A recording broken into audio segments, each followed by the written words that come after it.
Babe, you know what that is? And you.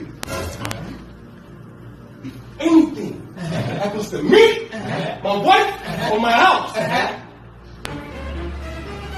gonna shoot you. Get the heck out of my house! Now, I'm fall out.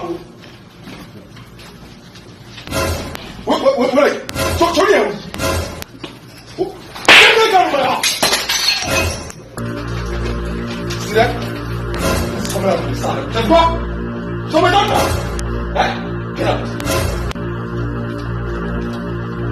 Come on here, fuck this nonsense up! Oh, my son, you're going to talk about it.